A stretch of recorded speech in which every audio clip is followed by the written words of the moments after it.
Hello Brian, আসসালামু আলাইকুম। তো আপনারা যারা নতুন ল্যাপটপ অথবা কম্পিউটার কিনেন, আপনারা অনেকেই জানেন না ল্যাপটপ অথবা কম্পিউটার কিভাবে সঠিক নিয়মে বন্ধ এবং চালু করতে হয়। তো প্রথমেই চলুন আপনাদেরকে দেখিয়ে দেই ল্যাপটপটিকে কিভাবে সঠিক নিয়মে চালু করবেন, এবং তারপরেই দেখিয়ে দেব ল্যাপটপ অথবা কম্পিউটারটিকে কিভাবে একদম সহজেই কিবোর্ডের মাধ্যমে মাত্র এক ক্লিক করেই বন্ধ করবেন।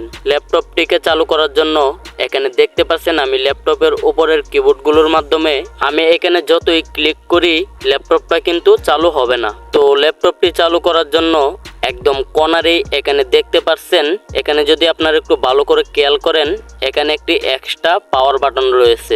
আপনার ল্যাপটপটি যেই ব্র্যান্ডেরই হয়ে থাকুক এই জায়গাটার আশেপাশেই কিন্তু পাওয়ার বাটনটা দেখতে পারবেন। তো ল্যাপটপটিকে চালু করার জন্য এই বাটনটির মাধ্যমে একটা ক্লিক করে দিবেন।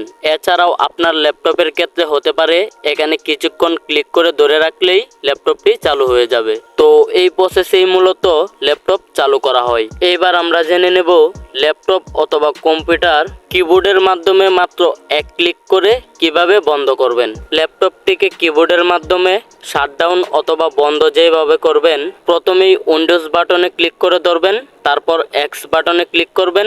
এইবার আপনি এই দুইটা বাটন থেকে ক্লিক ছেড়ে দিবেন, তারপর ইউ বাটনে পরপর দুইবার ক্লিক করে দিবেন, অর্থাৎ ডবল ক্লিক করে দিবেন।